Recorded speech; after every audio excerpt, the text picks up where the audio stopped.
Okay. Right. Good afternoon, ladies and gentlemen.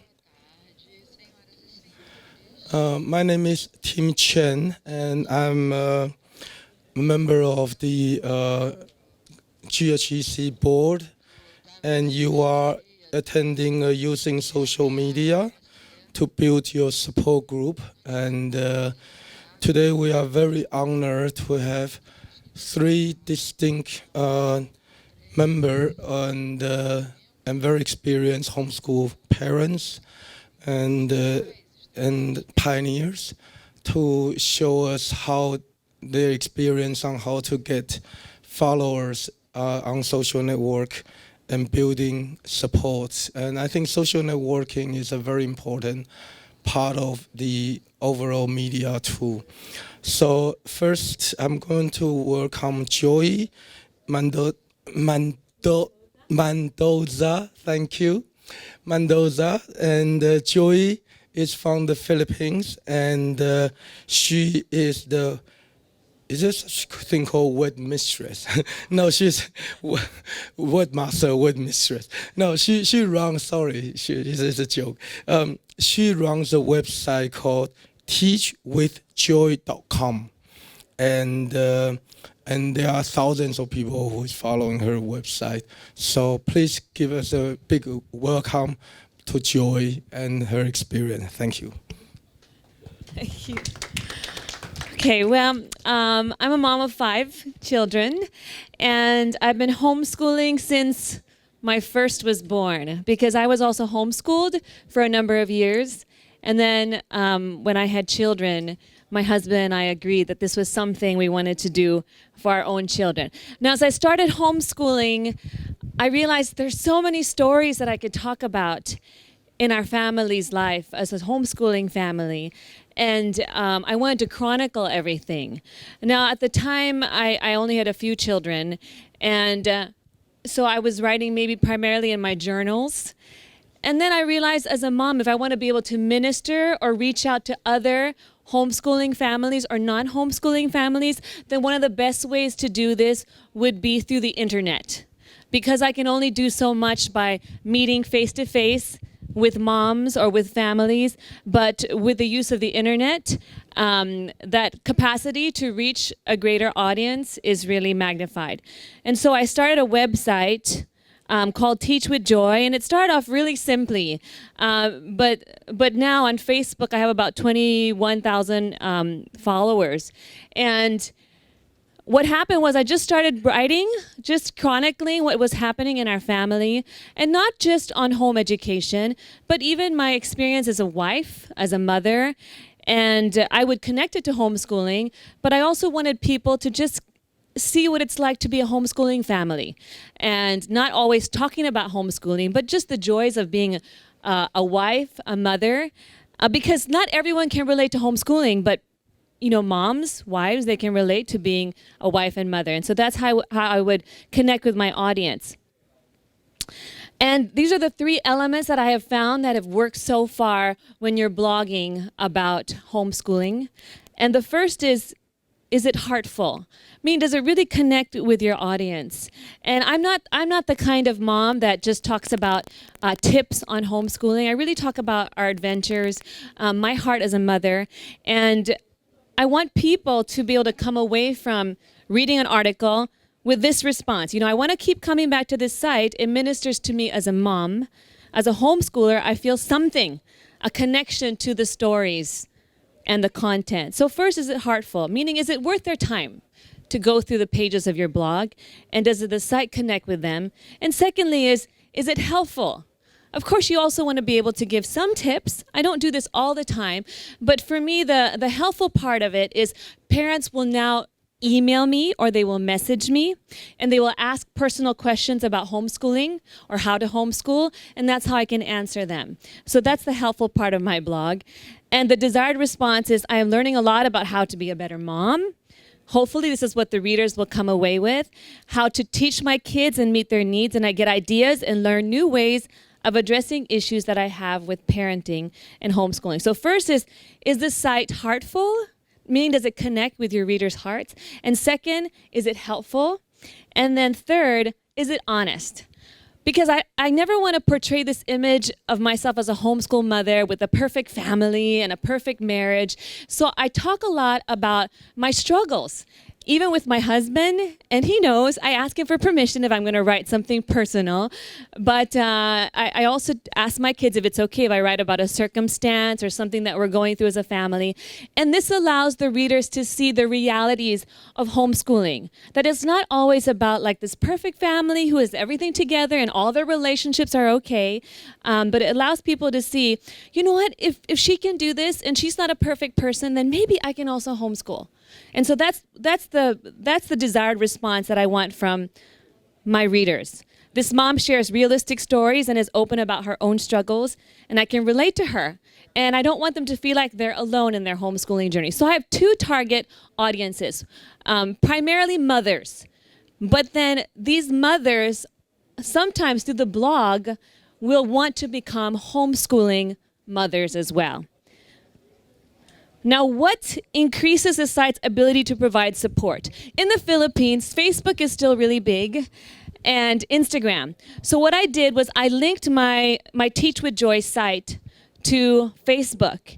And so in a matter of maybe a year and a half, it jumped from 0 likes to 21,000, because Facebook is a more modern way to connect with your readers versus before, where your readers will get maybe an email from your site. And sometimes people don't open their emails anymore. It's like a lot of it is junk mail. So using Facebook, and then they'll get an update from me, or I posted something, and then they will share it. And this increases your site's ability to reach more people who are not even on your readers list. So I've used Facebook as a tool, and it's worked very well. And then I can see the messages right away that people send to me, and I can answer them that way. And the other thing I use, and very recently, maybe about 6 months ago, I really started using Instagram as well, because the younger generation of moms use Instagram. So this would be like the 20-something-year-old moms. And for me, this is a very good market for homeschooling, because these are moms who have young children. They're very idealistic. They really want to start their children on the right foot, even academically. And so for me, this audience is perfect to use Instagram with. And what I do is, since these moms tend to also have probably short attention spans because they belong to a generation that is so used to technology, what I do is I just put short messages, like I'll put a photo, and then maybe I'll put an insight or something that I learn, whether it's connected to marriage or parenting or homeschooling, and then it gets passed around that way as well. So what's my philosophy when it comes to using media or the internet? I'm just going to read it for the sake of those of you who need it translated. So my audience eventually finds out that I am a homeschooling mom, but I don't limit the content of what I write about to homeschooling, because I want to reach a greater audience and get people who are not homeschooling to homeschool. So I want people to see homeschooling as a lifestyle choice that enables our family to grow closer to one another, pass on important values to our children, and accomplish and do more for them and with them than we would be able to if they were in a conventional institution. Therefore, the scope of the topics I write about includes articles on marriage and parenting, which are often more relevant to people. And as they read these posts on marriage and parenting, they get more and more curious about homeschooling. And homeschooling is mentioned as often as possible within each post, because marriage and parenting directly affect how homeschooling is done in our home. But I try to avoid trying to come across as a site just for homeschoolers. So that's my personal philosophy on blogging, but I'm sure the other speakers may have their own special trick or tactic for also attracting an audience or getting them to homeschool or supporting homeschoolers. So thank you.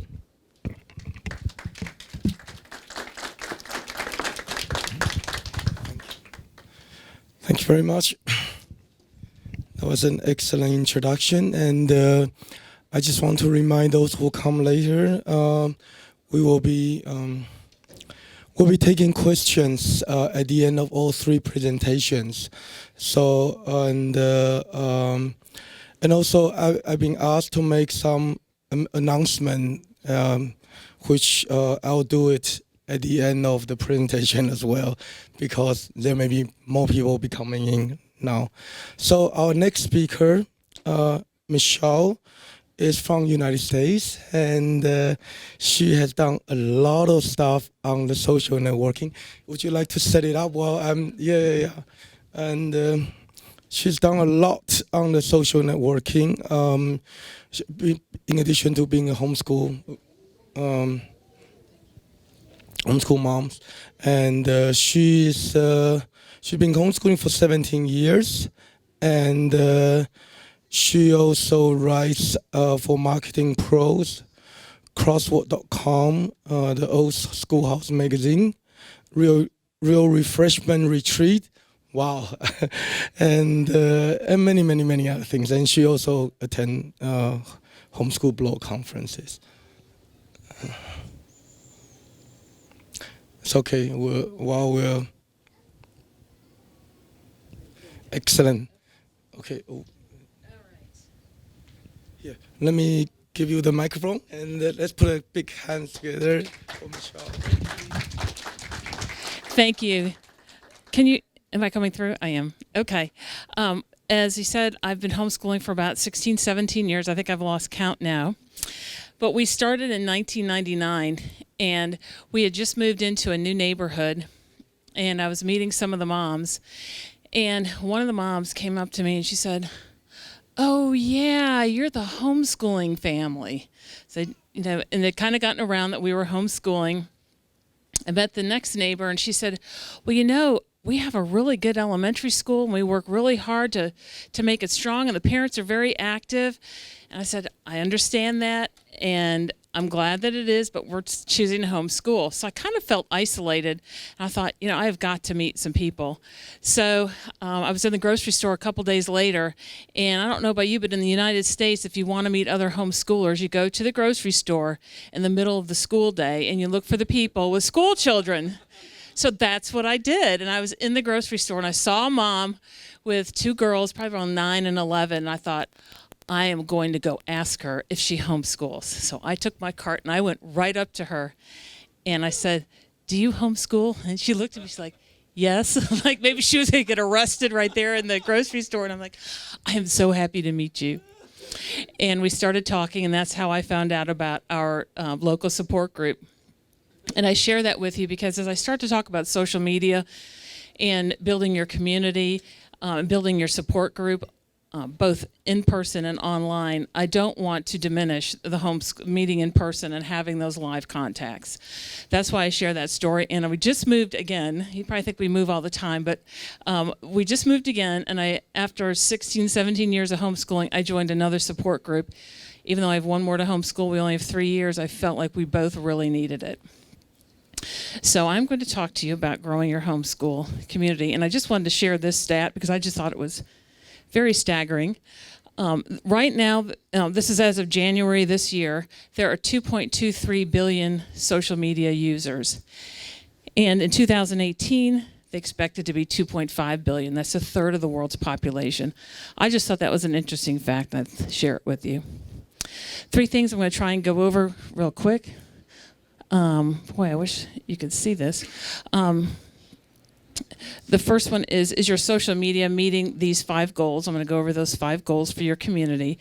The 4 key strategies to grow your community using social media, and then just some tips I have for Facebook groups, blogs, and ebooks.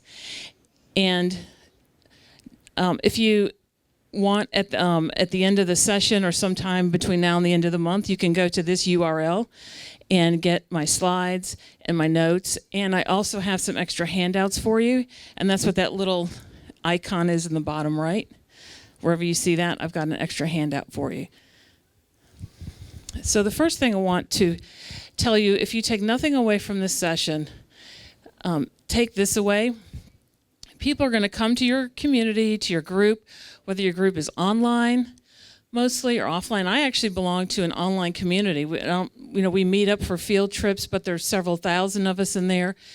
It's a little bit more impersonal than a smaller group, and I belong to smaller groups online too that are in my area.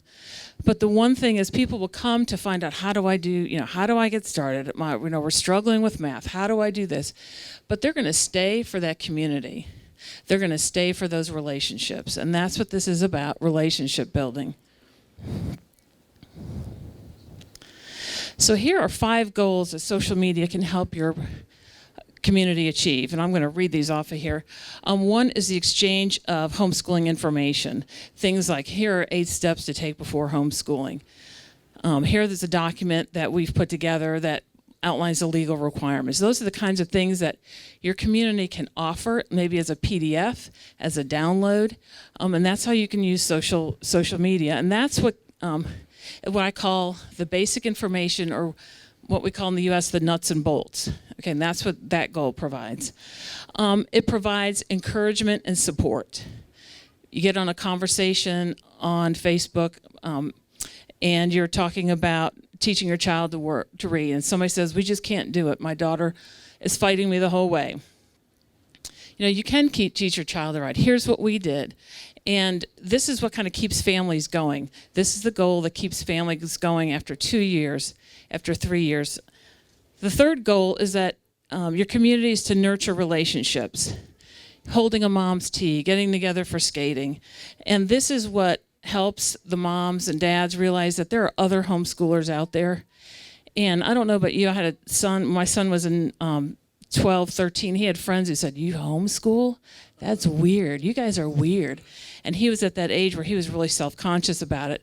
And we really needed to be in that community. And so that's why we need to nurture those relationships. The fourth goal, the social media helps. It helps build trust and confidence. It gives you a place to go to talk about what your struggles are, or to help other parents. And it's, as Joyce said, not everybody's house is perfect. Your schedule might be upside down by 10 a.m. and you want to go talk to somebody about it. A closed Facebook group is a great place to go and say, okay, today is not going well. And it gives parents a place to go and talk, because sometimes you just need to vent and tell somebody, I'm having a bad day. And then our fifth goal of social media helps you achieve is multi-way conversations. That this is where parents can exchange ideas, they can share experiences. So how do we do this with social media, and how do we grow our community using social media? Well, the first thing we need to do is we need to get to know our community. What are their struggles? What are their achievements? What are they worried about? What are they concerned about? What do they need information about? And a great way is through social media. Look at what they're posting on your Facebook page, the kinds of questions. What are the phone calls coming in? What are the emails coming in? What are those questions? And I recommend you use Google Documents. I know a couple of speakers that I heard yesterday recommended that. I think it was in the co-op. But using Google Documents to record some of those questions coming in, because then your group could make a frequently asked questions sheet that you hand out to new homeschoolers. So if you're having an information night for people who are thinking about homeschooling in your area, all these questions that have come in through social media, through email, you're like, oh yeah, we should put that as our top 12 questions that people ask. Make it into a little PDF and hand it out to people. Every interaction that you have is a conversation, whether people are emailing you for support.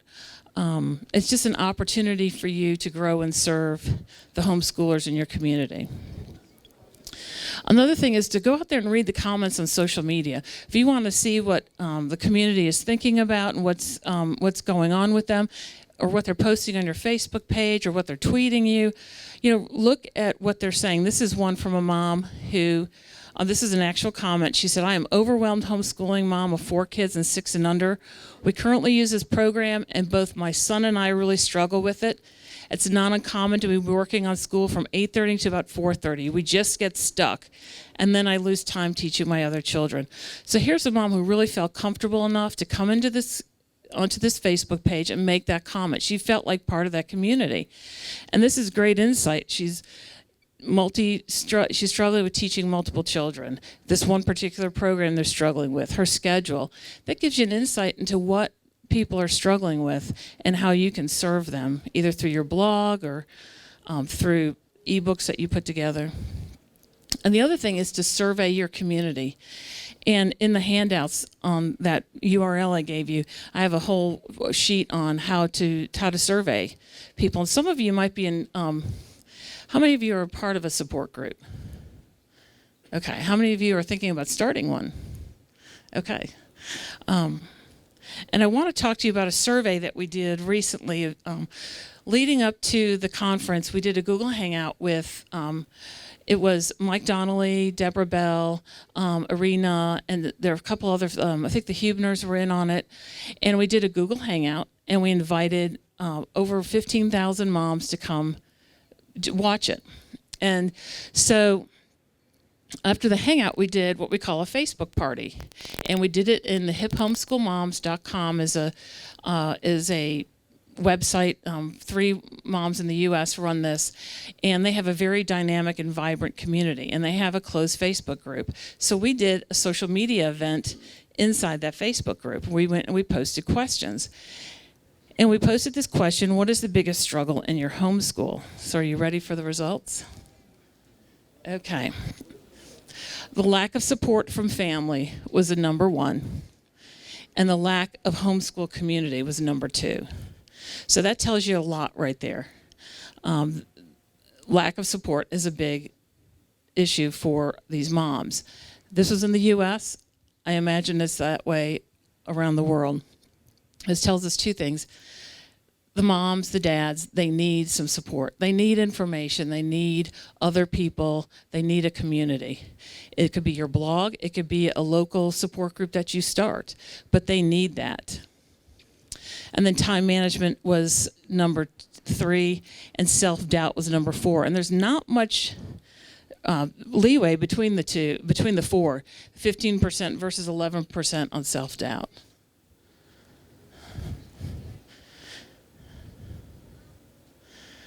And then number 4 is just partners with others. Partner with other bloggers. Partners with other support groups and companies. Contact companies and say, hey, we would love to do a giveaway of your product. Or we'd like to schedule a Google Hangout with someone from your company and talk about your product. There's just lots of things that you can do to get to know your community and to grow your community. And like I said, partnering with others is a great way to do that. It strengthens the homeschool community. When you're online, use a real and authentic voice in your social media and share your experiences. So what do I mean by that? Well, this is an example. This is a support group in North Carolina in the United States. It's the state I happen to live in. And we have our big state organization, and then we have lots of little homeschool groups. I've been in homeschool groups where there's literally 5 families, and maybe 8 people show up in our meetings, but it served us well, and we really enjoyed it. I've been parts of larger groups, but this particular group is our state organization.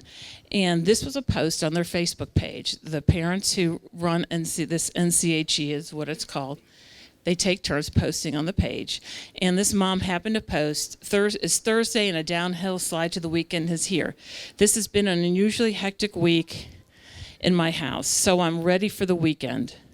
What do you think about this article? And she shares an article about how much time children are spending in front of the computer, in front of their tablets, in front of the TV.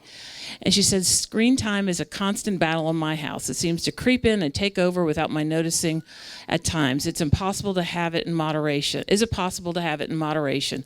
Please share. And then she signs her name, Amanda. And this is a very personal, very real tone that she's taking. She signs her name. She shares how they're struggling. And so that way people don't feel like, oh, they've got a perfect house. They've got a perfect homeschool. Everything goes well. It tends to help people open up and start chatting online. And this shows that she got a lot of interaction with this. She had 55 people like it and 53 people shared it. And I didn't check to see how many comments she had, but I imagine she had quite a few. Another thing is just sign your name when you're commenting.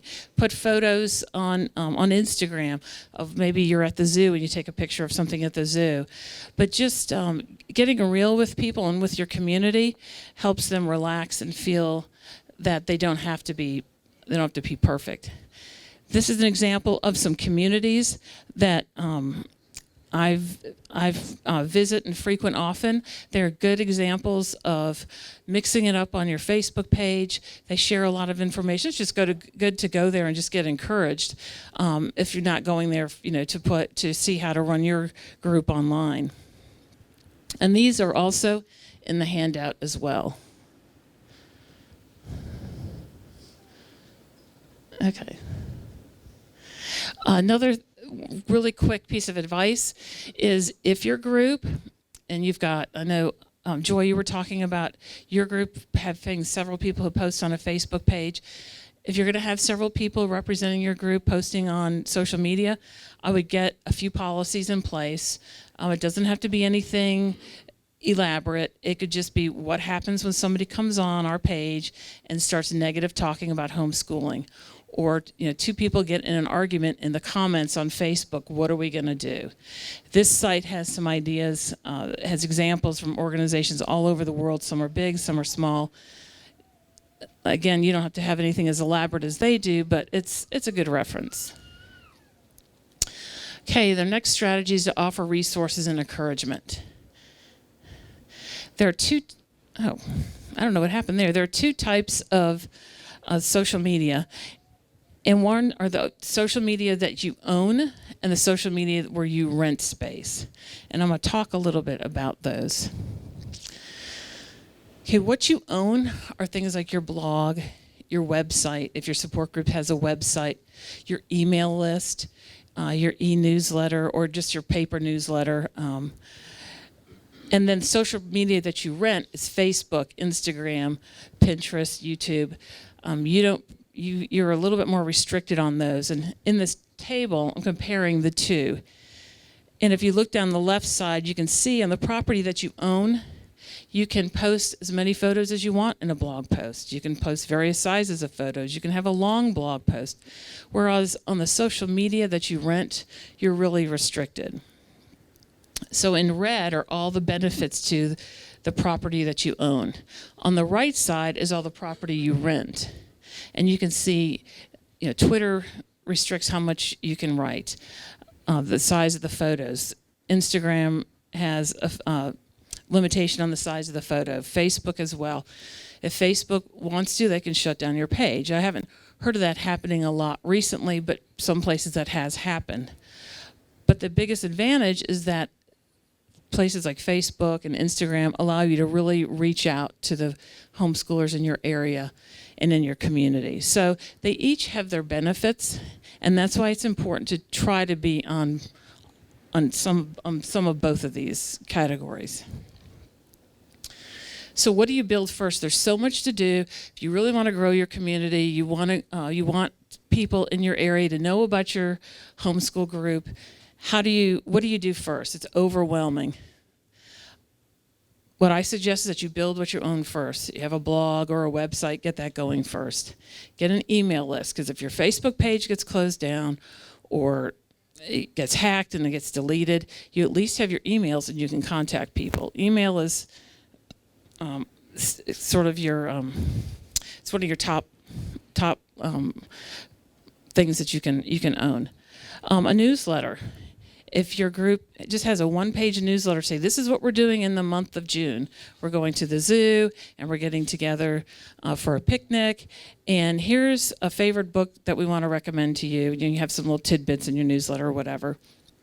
It could be a one-page newsletter you just PDF and give to your group or to your community.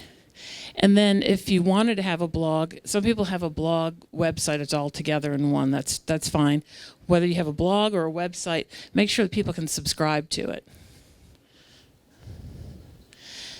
Then if you have time, then focus on those properties that you rent.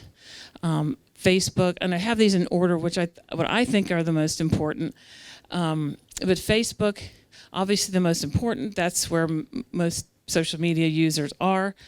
Then a Facebook private group. I'll talk about that in a little bit. That's a great tool. It's very effective for building community, but it takes monitoring. You've got to have some rules of what you're going to accept and what behavior you're not going to accept. So it takes a little bit more maintenance, but it is a very effective way to bring your families together, to share, to talk about what's going on, and to help people. Videos and YouTube are a great way to serve your community. There's a mom in the United States who does videos. She puts her phone on a selfie stick, and she goes around and talks about how they schedule, and she shows their schedule board. And it's not an elaborate video, but it's very useful information. And she gets a lot of views, a lot of comments. She has a big following on YouTube. I'm not saying that that's what you should aspire to, but my point is it doesn't have to be elaborate. But if it's useful information to help other moms, you can do it. I have 1 minute. Okay. I'm going to skip to some tips I have. Tips for using Facebook. Use your Facebook Insights. If you've got a Facebook page for your group, it tells you what people are interested in, when they're coming to, what they're looking at the most, when they're coming to visit you, where they're from. Gives you a lot of information about how you can further serve your community. I already talked about posting a variety of things. There's a plugin called 22 Social. You can have Google Hangouts for your community right on Facebook. That's a neat thing. Post and repost and repost. Just because you post something one time doesn't mean everybody saw it in your community. Private Facebook group. I talked to you about that. And again, this is in my slide thing. Q&As that you get in from people, lots of things that you can do with those questions that come into your group, whether they're by phone or email or in person. You can do a Q&A on your Facebook page. Every Monday morning we have our Q&A of the week, and you post the question and the answer. You can feature them on your blog. You can do an ebook.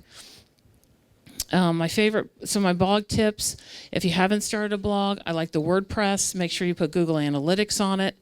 Here are some of the plugins that you can use. Make sure you have an anti-spam plugin, a social bookmark plugin so people can share your content. There's a plugin called SEO Yoast that helps with search engine optimization. Ebooks, I love ebooks. It can be a one-page, keep it simple Word document that you PDF. But those are very popular and very helpful to people, and a great way to keep getting information out to people. There are things that last. Ebooks are something that lasts for years, and your community can use them for the next 5 years. When new people come into your group, you have an FAQ. You send it to them. Welcome to our group. Here's a FAQ that we've gathered over the last 5 years of questions people ask. Things like that. I don't have time to go over this, but the last thing I want to leave you with is how you can use one piece of information in multiple ways to serve your community. So we start with number 1. In our survey, they said we had a lack of support. Go down to number 2, Google Hangout. Okay, well, let's have a hangout with 4 or 5 moms to talk about how they get through the day. And invite your other moms in your community. Hey, we're having a Google Hangout. Come watch it. You have your hangout. It automatically creates a video on YouTube. What a great resource to be able to share with other moms. Hey, we did this hangout, a year ago, and we talked about what it's like to struggle. So you can see how one comment or one survey result leads to a Google Hangout to a YouTube video. You might want to write a blog post from that hangout. Have one of the moms write a blog post for you, and then put that blog post into a PDF and share it with people. So you can see how you can, with relatively little money, serve your community in multiple ways in social media and help build those relationships and encourage parents. Thank you.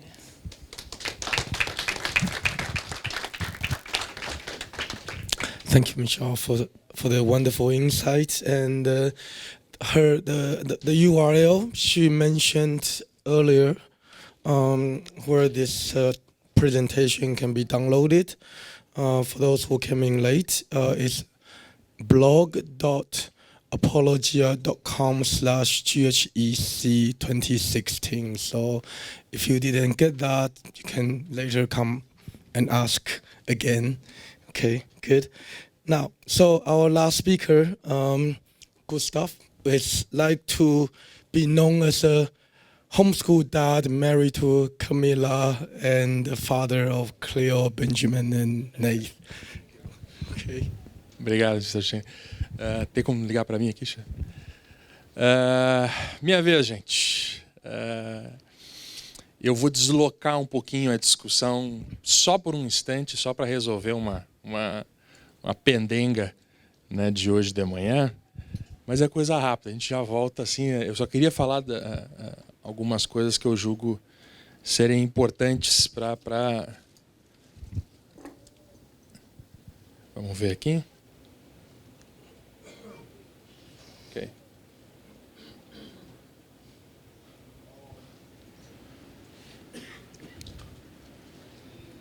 Temos aí uma pequena...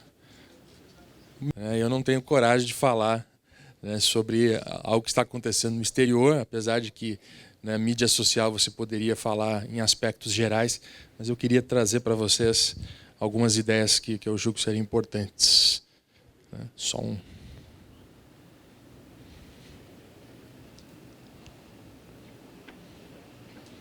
Deixa eu trocar de lado que fica melhor, né? Bom, para quem não me conhece, né, meu nome é Gustavo Abadi. Como estava na apresentação, eu sou casado com a Camila, pai da Chloe, do Benjamin, do Nathaniel e da Filomena, que está quase chegando, né? E hoje eu vim falar sobre esse assunto, homeschooling e mídia social no Brasil. Essa moça é a minha Joy Mendoza, é a Camila, né? Ela que deveria estar aqui e preparou essa apresentação, disse, já que eu estou aqui caminhando de lado, de grávida, então vai você, né? Vamos lá. Eu quero falar um pouquinho sobre o contexto que nós vivemos no Brasil, tá? Antes de entrar no assunto a mídia social especificamente, porque o uso das mídias sociais hoje no Brasil, sobre muitos aspectos, reage a algumas questões que estão nos sendo apresentadas, certo? O Brasil hoje vive... Opa! Como é que funciona aqui? Opa! Desde a década de 70, o Brasil vive uma onda de progressismo de viés claramente socialista, afetando diretamente a política, a cultura e a educação. Essas pessoas aqui são responsáveis, viu, por bagunçar as questões políticas no Brasil. Inclusive, hoje tinha um cidadão, um dos nossos painelistas colombianos, que claramente fez o discurso dessa gente hoje de manhã. Certo? Então, eu peço, por favor, que você considere muito bem antes de assimilar tudo aquilo que foi dito. Essa turma aqui, na América Latina, ela é... Vejam, por que eu estou falando isso primeiro? Por uma questão muito simples. Ele diz o seguinte: coincidentemente, todos os países do mundo, da América Latina, estão tendo mais ou menos as mesmas legislações. Ora, meus caros, não existe coincidência nenhuma nessa história. Quem é brasileiro e está vivendo esse processo aí conhece.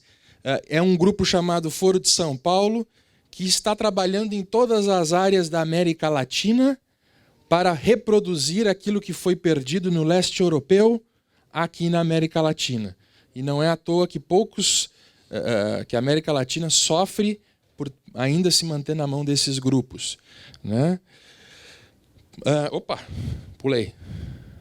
Muito bem. Na cultura, nosso sistema público assumiu as ideias desses grupos aqui, o seu Antônio Gramsci e a chamada Escola de Frankfurt. Muito rapidamente foi assumido a compreensão, a revolução cultural que está acontecendo. Esse aqui, segundo o nosso Dr. Edson, né, ontem, nós temos que levar em consideração. Eu vou dizer para você assim, não leve tão a sério, certo?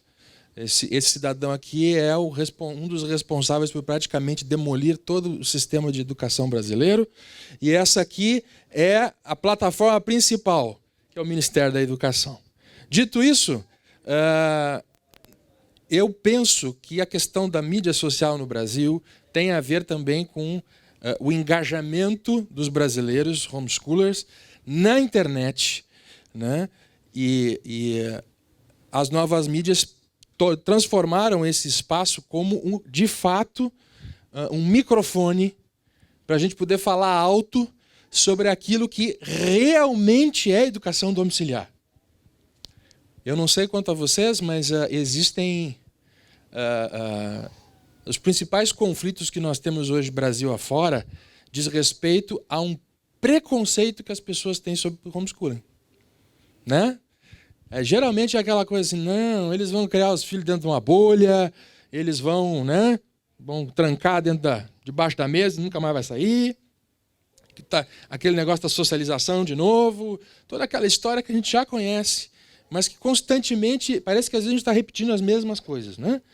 Então, qual foi a nossa reação? A nossa reação foi realmente abraçar a ideia das mídias, não usar o computador só para fins pessoais. Certo? Nós resolvemos entrar de cara nessa história, mas isso teve uma porta de entrada. Né?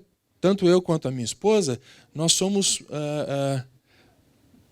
vamos ver aqui, acho que, muito devedores a essa moça aqui. Ó. Vocês conhecem essa menina aqui? Não? O nome dela é Mariana Discassiati, do blog Educação de Crianças. Essa menina, 5 anos atrás, foi responsável pela a minha primeira conversa com a minha esposa sobre homeschooling. Sabe?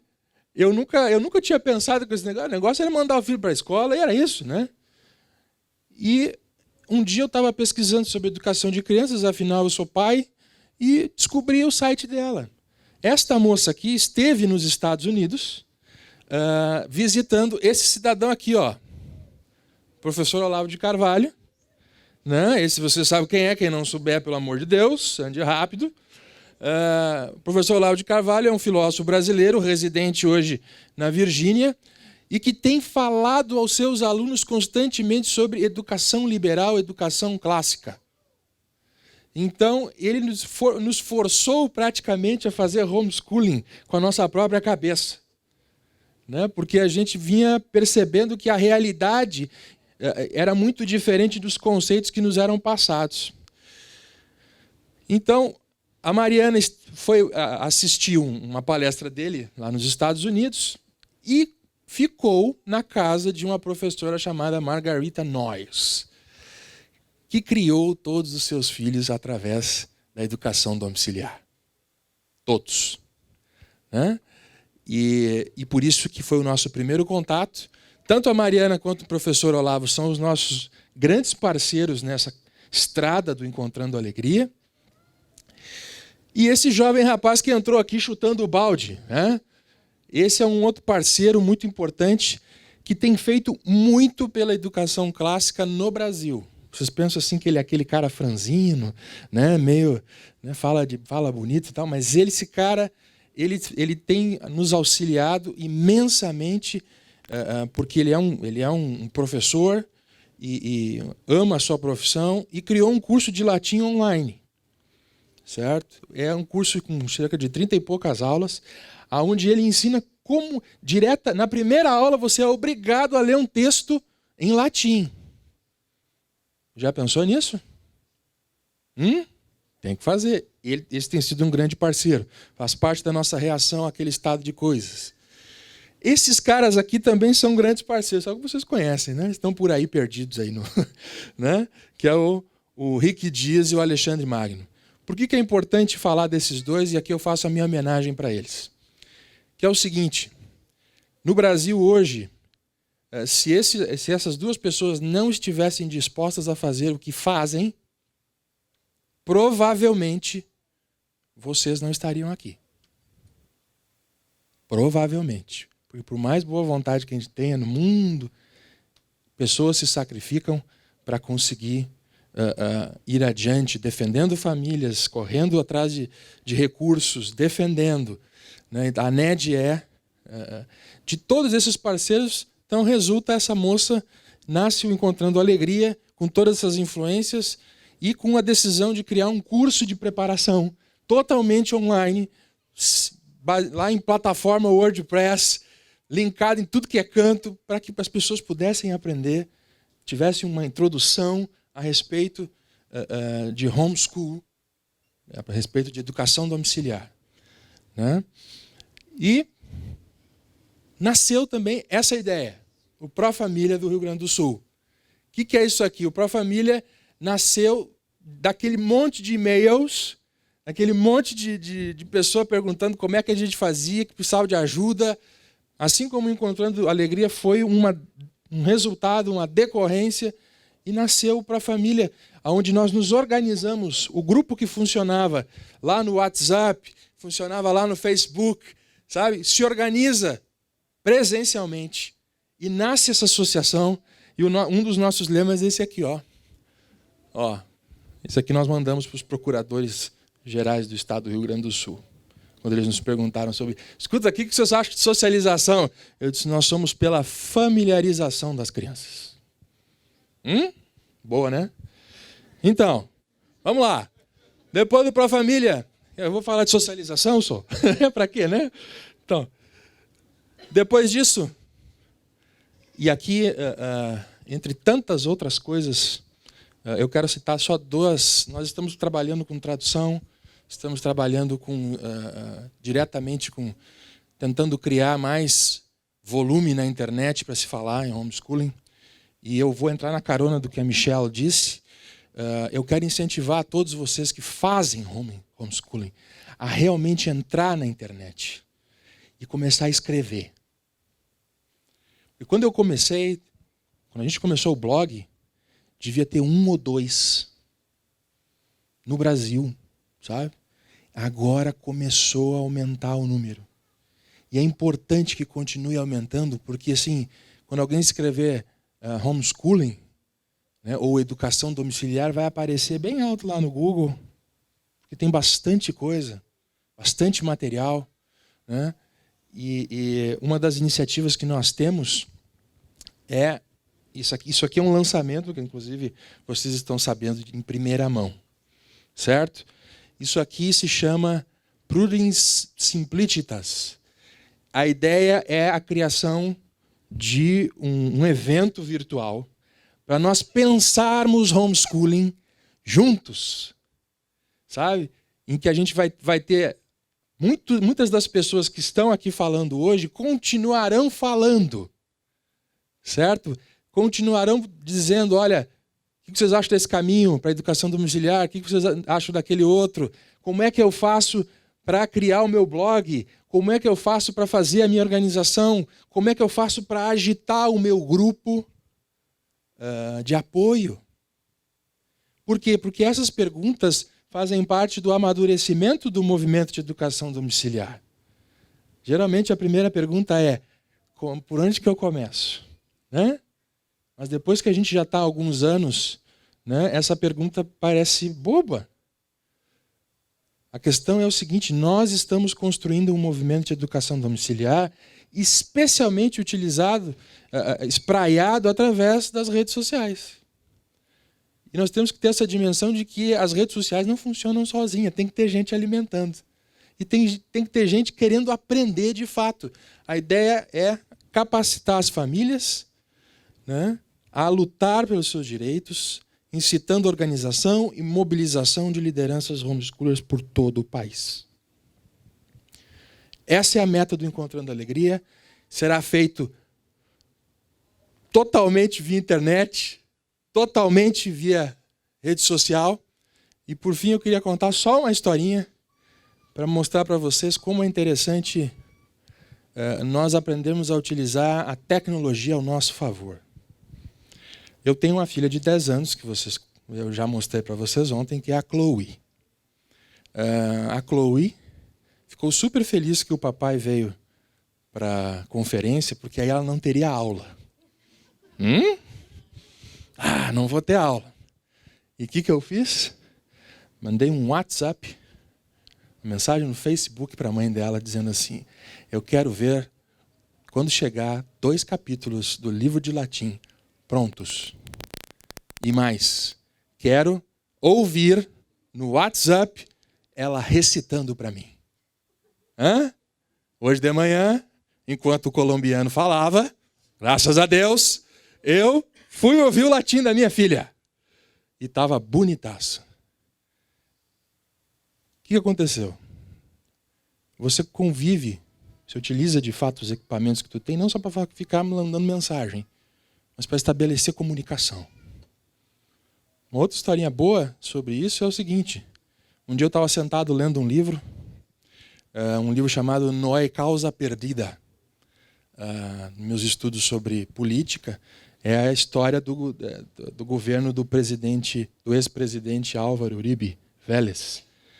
E eu estava lendo aquilo, e a minha filha perguntou, nós havíamos estudado em história um pouquinho sobre a colonização da região colombiana, e ela disse assim, papai, o que você está lendo? Eu estou lendo aqui a história do presidente, filha, do governo dele e tal, a luta dele contra as Farc, etc. E aí ela disse assim, pai, que legal isso aí, imagina só se a gente pudesse conhecer ele. Eu disse, filha, conhecer a gente pode, eu só acho que ele é um homem muito atarefado. Como assim, pai? Eu disse, não, ele deve ter muita coisa para fazer, imagina só se ele vai querer falar conosco. E assim, seria interessante falar com ele. Uma menina de 10 anos. O que ela não sabia é que o pai dela tinha servido na Marinha e tinha feito um estágio junto à segurança de Dom Álvaro Uribe. E eu telefonei via WhatsApp para o WhatsApp dele. E botei ela para falar com ele. Minha filha, tem alguém querendo falar com você. E quando ela começou assim a falar, disse, olá, Chloe! Sabe? Deu aquela... Disse, minha filha, fala, minha filha. Disse, o presidente Uribe, fala. Vai cair a ligação, porque afinal de contas a internet não é 100% no Brasil. Né? Vai cair a ligação. E ela assim, começou a falar e ficou 40 minutos conversando com um ex-presidente da República que eu vi uma vez na vida. E eu consegui falar via WhatsApp com ele. Tecnologia, gente, não é só para diversão. Tecnologia, mídia social, serve para a gente não construir a educação dos nossos filhos, construir um movimento que pode ajudar o Brasil a se tornar algo realmente muito bom. Por isso eu quero convidar vocês a abraçarem o movimento de educação domiciliar, efetivamente, usar a tecnologia e não parar de usá-la. Não precipitar no uso e não retroceder, porque o Brasil precisa muito da educação domiciliar e do bom uso que vocês fazem dessa tecnologia. Muito obrigado.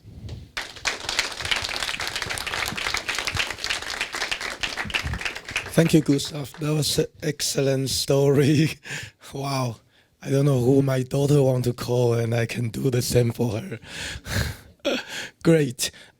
Now we have we still got half an hour, and before we break. And first, I want to make the announcement about after here at 5:30, there will be affinity working group. I.e., it depends on which area you're interested in. So if you are Latin America Spanish people, you should go to Orlando. And North American, go to New York. And if you are interested in research and you stay here in Atlanta, and African and Asia Pacific will be going to California there. And Brazilian group are staying in New York, so you have to go all the way back up there. And the European group in San Diego. You don't have to go to those places unless you feel like to. If you want to know more about Asia, please come to the California as well.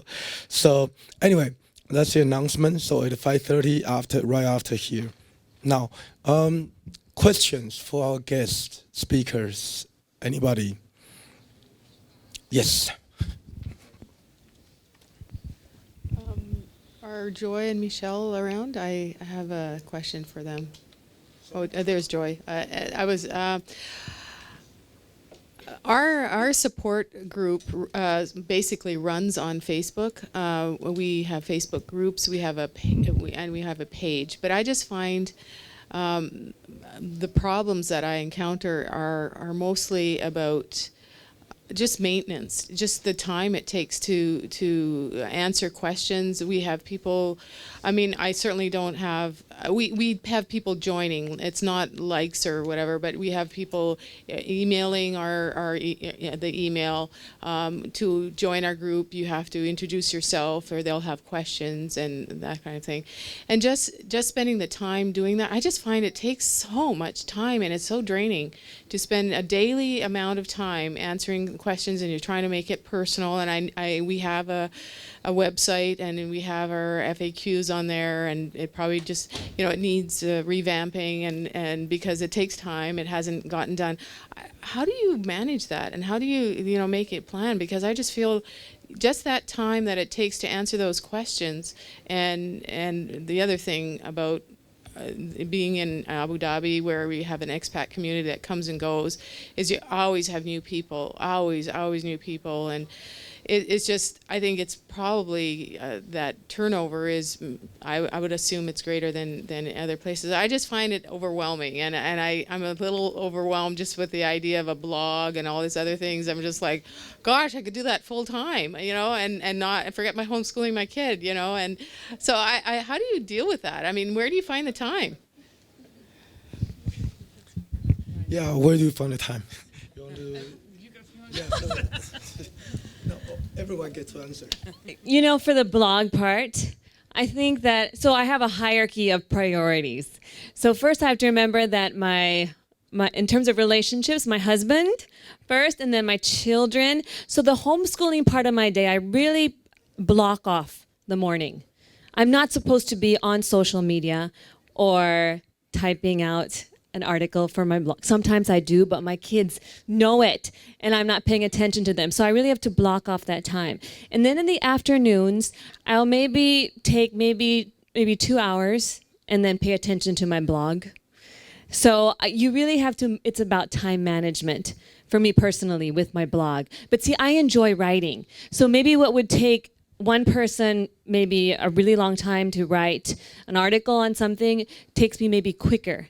But now with the Facebook, I was explaining the other day that there was this Facebook page that we use in the Philippines, and it's got about 5,000 members on it, and it has to have more than one moderator, because one person can't do the job of answering or responding to everything. And at the same time, when it becomes a community, parents start answering each other's questions. And as a moderator, you can just kind of check, is this, did the person answer it properly? Do I need to correct something?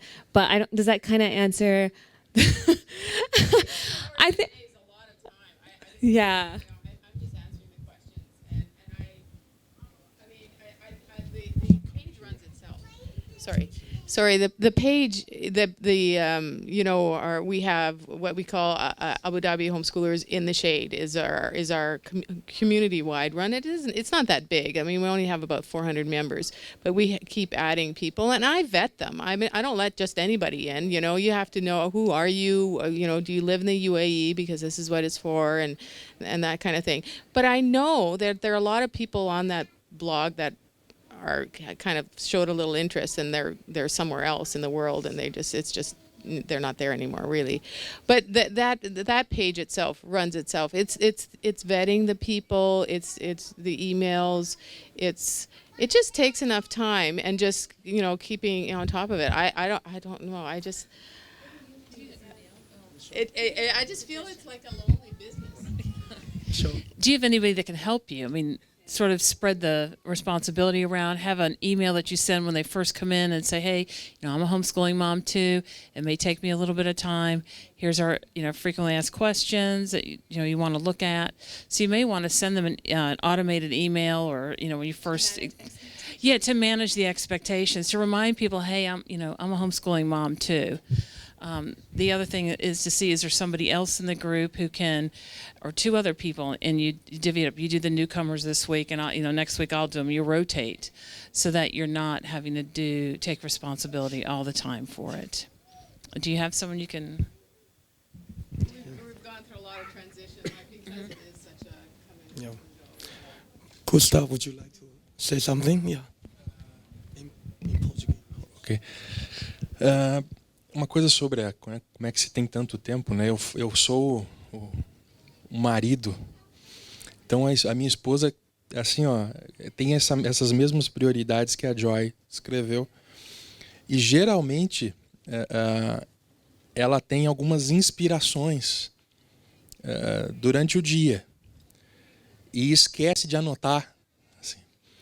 Ela tem a disciplina de sentar durante a manhã, enquanto sou eu que dou as aulas em casa. Então, ela senta ao lado e escreve. Né? Então, nós separamos, né? A gente priorizou um tempo para que ela pudesse escrever, conversar, ou seja, fazer funcionar o blog com mais força. Inclusive, né? Se alguém não recebeu resposta, fale conosco. Mas é importante, acho que a casa, né, também entrar num ritmo de saber que aquilo, apesar de ser um espaço onde você conta a sua história, é uma maneira de ajudar as pessoas que estão iniciando. Né? Ou seja, acaba tomando também uma certa prioridade e ter uma certa importância na história da família. Né? Tanto é fato isso que hoje eu trabalho só administrando o Encontrando Alegria, e ela pode escrever e eu estou em casa junto com a família. Então, eu acho que é assim que a gente consegue encontrar tempo para fazer o trabalho. Né? Thank you. Thank you very much. Excellent. Any other questions? Yes, hold on a second. First you and then you. Okay. Boa tarde, meu nome é Francis. Pode ser em português, sim? Se também não puder, não tem outro jeito.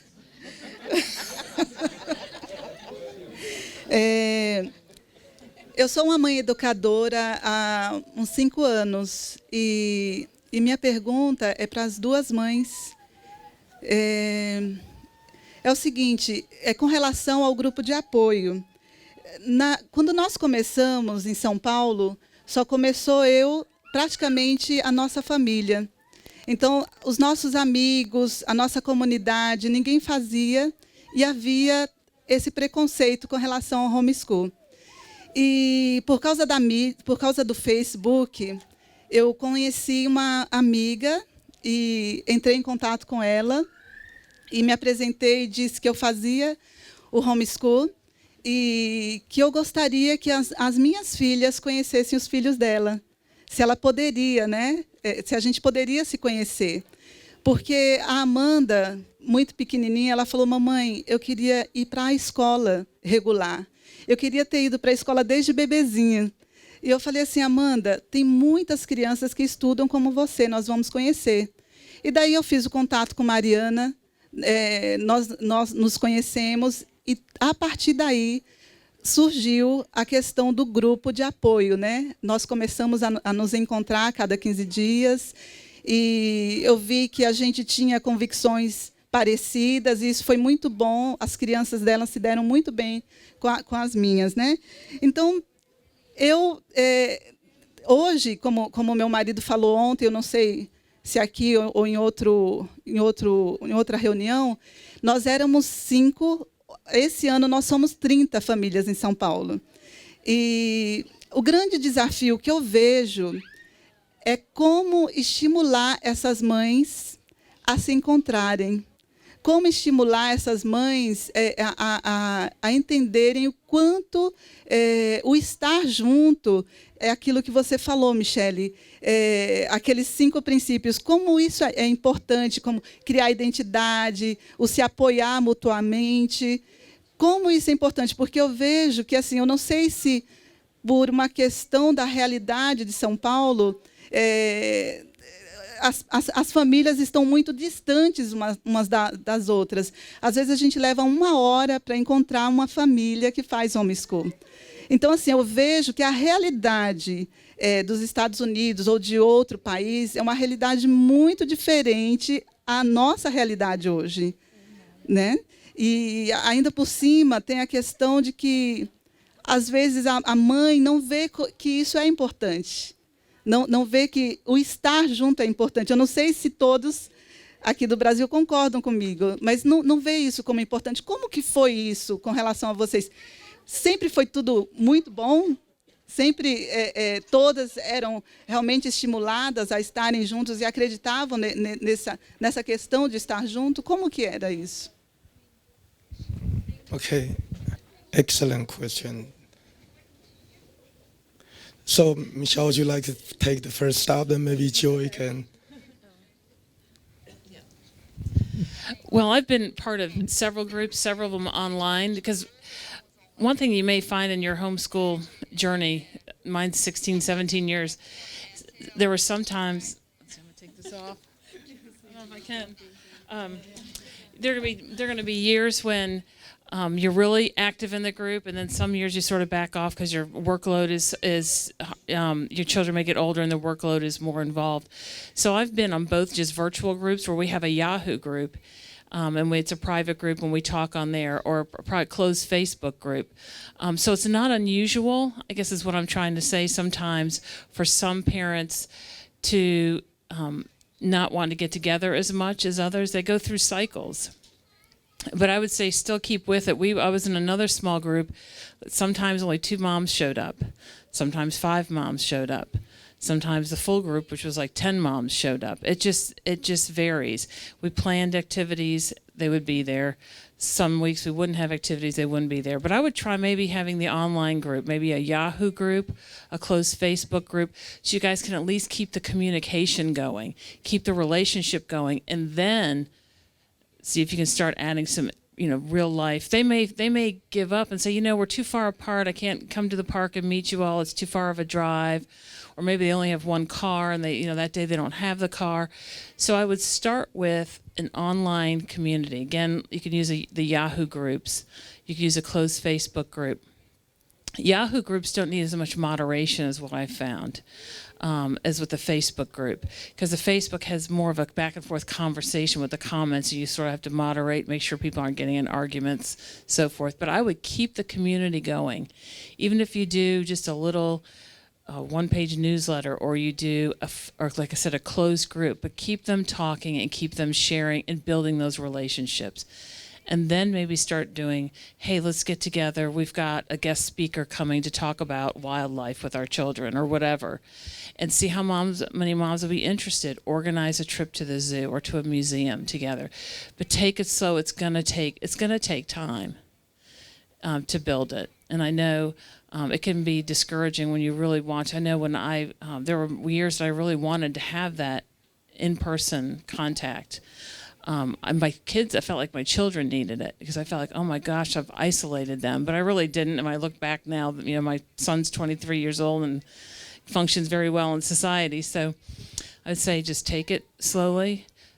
Try and do some sort of an online group, a Yahoo group, a closed Facebook group. At least keep the communication going with the moms, so they don't start. They may not think they need it right now, but they may need it in 6 months, a year, 6 years from now. Do you guys use Viber? Do you know Viber? Do you know that app? Viber or WhatsApp? Yeah, Viber. So we use Viber to stay in touch during the week, and because I think if you can make them less dependent on you, and then if they start to form relationships with each other, then it makes you have less of a burden. So when we use the Viber app, then they start commenting and chatting with each other, and I don't always have to answer every question. They really develop relationships among themselves. And I realize, if you're a leader of this support group, you make yourself available, right? You do your best. But if people are not going to want to meet with you, you need to focus on those that are willing to be there and put your energy into that. Because if you're going to stress out over things you cannot control, it's just going to add more stress to your homeschooling and to your desire to help people. So help those who are wanting to be helped. And then as people start talking about this group, like, you know, we did this in this group, and if they're on that Viber chat group, then they'll see, oh, maybe I'm really missing out on something. Maybe I should make the effort to be more a part of this group. So focus on what you can control, because what you can't control, that's going to stress you out, and you don't also need that as a homeschooling mom. So Excellent. Gustav, would you like to? No? Okay, yes, I remember you. I'm just coming. Okay, thank you. Olá, meu nome é Janeide. Meu filho fez homeschool, hoje ele está na universidade já, federal. Eu moro no extremo norte do Brasil, em Roraima. Né? Eu fui a primeira mãe, pelo que eu saiba, pelo que eu tenho conhecimento, porque eu não tive nenhum grupo de apoio na época e nenhuma informação. Né? Eu nem denominava educação domiciliar, a gente só entendeu que a gente ia tirá-lo da escola. E ele foi por opção dele, e ele estudou sozinho, se certificou pelo Enem e passou na Universidade de Engenharia Elétrica. Depois disso, eu recebi lá, comecei a receber a comunidade de pais que procuravam, que também têm entendimento, né, questão religiosa, que eles não queriam mandar os filhos para a escola. E nós nos reunimos, e hoje eu encabeço esse grupo de pais. Eu tenho 74 crianças que eu dou suporte, e eu não tenho muita ideia, porque a gente nunca nem fez essa estatística, mas deve ter...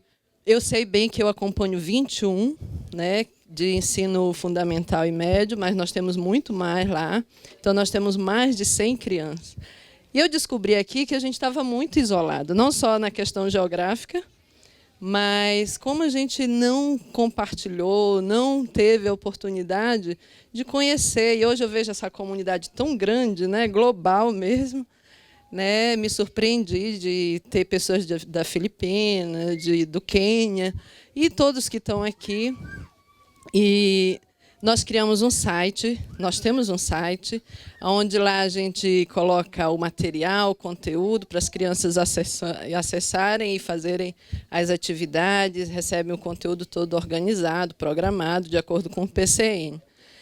E eu estou aqui me colocando à disposição para aprender, né, mas nós nos comunicamos também num grupo de WhatsApp, que nós temos, inclusive também os irmãos de Belém e de Manaus, que são estados próximos. A gente tem um grupo de WhatsApp e a gente se comunica. Mas assim, eu penso que a gente ainda fez muito pouco até agora em relação ao que a gente podia estar muito mais adiantado, ou tendo muito mais conhecimento de como nos ajudar, né, como pais interessados. Então, assim, o meu filho já está lá. Também me arrependi de não ter trazido. Né, ele poderia ter vindo e estar aqui dando a contribuição dele, porque, na verdade, a gente não tinha toda essa dimensão. Então, eu estou muito animada de conhecer vocês, de saber que, na época, eu tomei uma decisão acertada, né, quando apoiei meu filho a sair da escola, e estou muito feliz. Quero dizer para vocês que dá certo, é muito bom. Eu tenho um filho que viajou para a Europa, qual lá ele tem facilidade com línguas. Tudo isso foi o que facilitou, foi ele estudar, né, sozinho, buscar o autoconhecimento por conta própria. Então, assim, eu vi que o homeschool fez toda a diferença na vida do meu filho. E hoje eu estou tendo certeza absoluta disso. Foi muito bom para ele. Então, aprendeu sozinho o inglês, o húngaro, as línguas que ele consegue falar sozinho, tá? Sem a ajuda de professores, e continua estudando sozinho, frequenta a universidade. Thank you. Thank you. Anyone else would like to comment, ask questions, share experience? Okay. Oh, yes.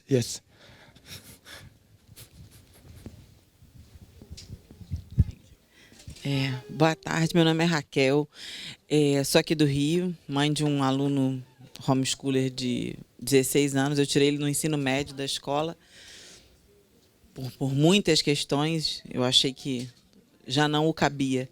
Eu tive outras 2 filhas que já estão, uma formada na universidade, uma que está se formando, tentando se formar na UERJ, porque no Rio de Janeiro também, para se formar, você tem que ter muita fé, porque as universidades passam boa parte do tempo em greve. Então, mesmo que ela tenha feito o trabalho muito bem feito, ela não consegue terminar no tempo certo porque o Estado não permite. A minha fala, a minha pergunta, até não é nem uma pergunta, assim, queria que o Gustavo comentasse mais um pouco, porque a gente vive um momento aqui no país, não sei se todos concordam, mas a gente passou por 12 anos, 12, conseguiram proezas nesses últimos 12 anos aqui no país. Conseguiram acabar com muita coisa. Muita coisa. Mas, assim, especialmente o país ele foi deteriorado. Não só economicamente, isso é óbvio, vocês têm visto, mas o nosso país foi deteriorado em todos os aspectos. E eu penso que hoje, como pais, a gente precisa ter uma preocupação muito grande na formação do caráter dos nossos filhos. E o que tem sido muito danoso para os nossos filhos hoje, dentro da escola, no meu ponto de vista, que estou lidando diretamente com jovens, é que a escola doutrina e prepara seus filhos para o que você não quer, pelo menos para o que eu não quero. E a necessidade que eu penso que a gente tem que ter o cuidado de não tirar os nossos filhos das questões políticas, das questões sociais, mas também não criar pessoas que não estejam na bolha, como muita gente pensa. Teu filho está em casa estudando, está criando um bobalhão. Eu creio que o meu filho é um menino que lê muito, muitos bons livros sobre economia, cultura, sobre... Minhas filhas fazem isso. E essa necessidade, a gente não está aqui falando exclusivamente do saber cognitivo, porque eu acho que isso, a criança tendo uma boa família, boa alimentação, saúde, ela vai aprender, porque é natural do ser humano absorver. Eu estou falando de um saber muito maior. E assim, Gustavo, como que você pensa que isso pode ser... Eu particularmente, não entendo a socialização dessa maneira. Eu acho que os nossos filhos podem se socializar em ambientes tão pequenos, não tem problema. São seres humanos naturalmente sociais. Eles vão se socializar quando for necessário e quando tiverem base para socializar. Não adianta eu pegar essa criança e botar no mundo para ouvir o que eu não quero que ele ouça, sem que ele tenha filtros. E os filtros quem dá somos nós. Então, se você pega o seu filho e põe ele lá fora e não cuida para que ele tenha filtros, você vai recebê-lo em casa assustado com o que tem. Então, a fala dessa preparação, e eu acho que o Gustavo falou muito bem sobre isso, cuidar disso, assim, não permita que seus filhos, não tenham medo disso, de que seus filhos sejam guardados em caixinhas. Guardem na caixinha, não tem perigo nenhum deles ficarem ali, porque eles são seres sociais, eles vão sair delas e vão ser cidadãos muito bons, mas se você faz o inverso, joga eles para lá para depois arrumar, talvez não dê tempo.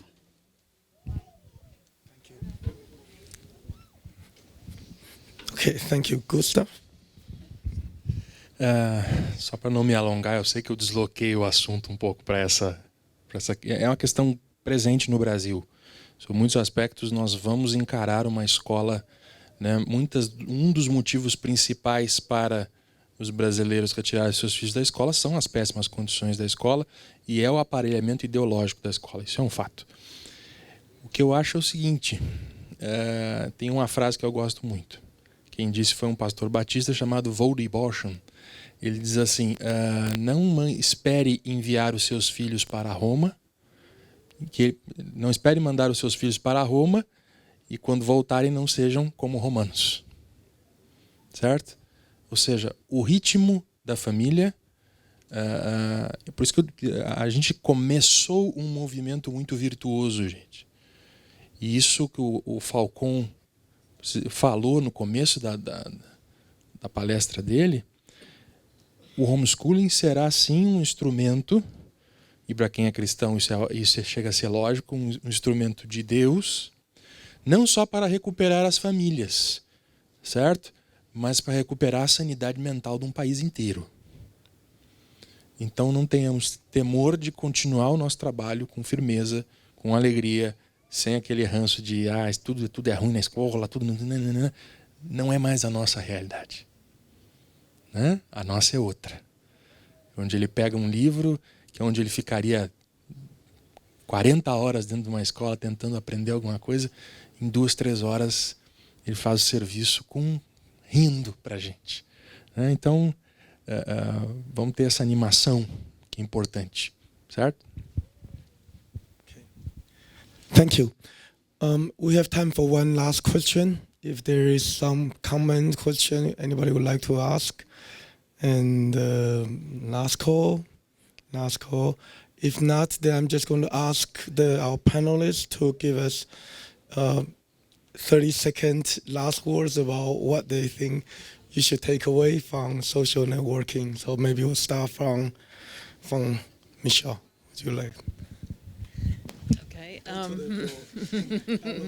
Yeah, go to the blog and download it. That says everything. No.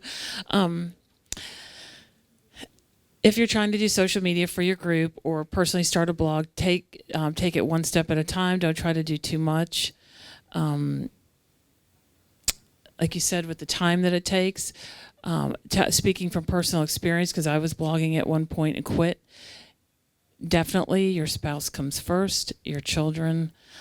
If you're blogging and whatever you're trying to do with your community online is taking away from that, then stop it. And to be honest with you, I had to do that. It was just consuming too much of it, and I dropped it for like 7 years. And I just couldn't fit the balance. I wanted to be online. So either find the balance or, tell yourself it's time for me to step aside and maybe I'll organize field trips. Maybe I'll teach a literature class to the kids and my children can be integrated, but don't let it take over your life. It is a very positive tool for building communities and building relationships. But again, your family first. Thank you. And Joy? To say amen.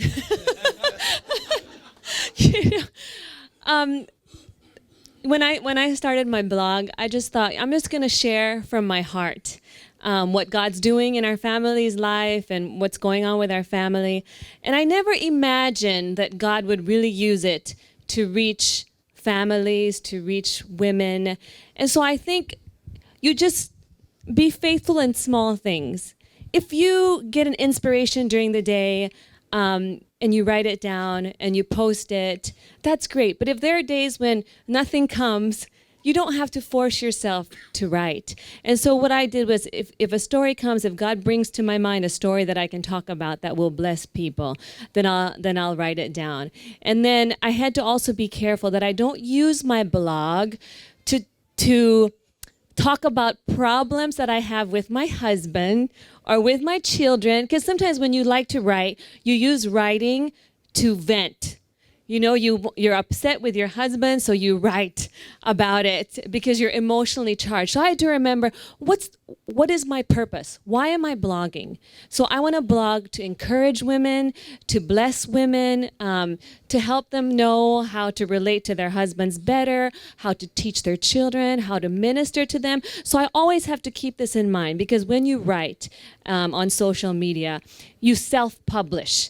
And when you publish things that can be hurtful to your spouse or to your children, it's just wrong. So I just had to keep that in mind, that I'm writing because I want to be a blessing, and I hope that God will use it to be a blessing. And you know what? As I was faithful with writing, then God opened up opportunities. All of a sudden, people want me to speak, or people want to be a part of my play group or co-op, because all of a sudden you have a voice.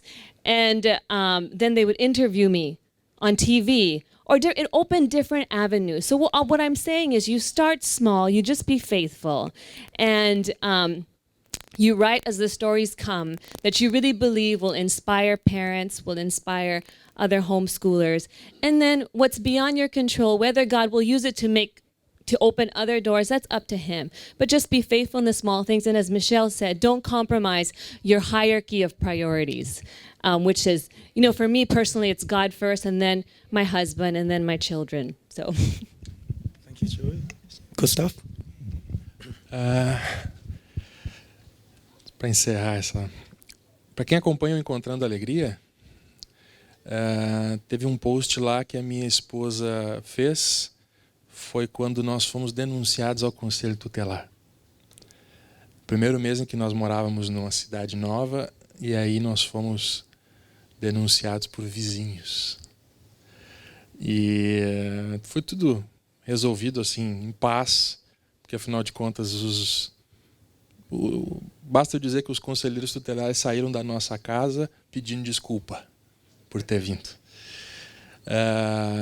Mas esse post, originalmente, nós não íamos publicar. A gente pensou assim, acho que não vale a pena contar essa história. E aí uma pessoa muito querida da gente disse, olha, vocês precisam contar essa história. Por uma questão muito simples. O testemunho ecoa muito mais forte no coração das pessoas. Então, por isso que eu incentivo a vocês a saírem de si próprios e irem ao encontro dos outros conectando. Fazer o homeschooling crescer no Brasil usando essas ferramentas. Hoje acho que foi para ti, né, que eu pedi para te enviar um recado para minha esposa via Facebook. Nós gravamos na hora. Então, as redes sociais podem ser utilizadas com muita utilidade, né, pelo movimento de educação domiciliar. E eu repito o meu incentivo, vocês conectem-se, entrem na internet, façam um blog, escrevam, participem, né, criem as discussões, porque a escola está pronta, né, o sistema escolar está pronto. O movimento de educação domiciliar precisa mostrar muito a sua cara. E só a gente vai conseguir mostrar isso. Certo? Muito obrigado. Okay. Thank you. Thank you. Thank you very much, our panel, Michelle, Joey, and Gustav, and all the homeschool moms who asked wonderful questions, and also the audience. Just want to remind you that the Affinity Working Group was started at 5:30. Again, Orlando, if you are interested in Latin America, Spanish-speaking country. New York, that's the one upstairs. It's for North America. Atlanta, here, research group. California, next door for African and Asia. And New York, again, upstairs, is for Brazilian group. And San Diego for the European group. And I'm your host, Tim Chen. Thank you very much. Have a nice day.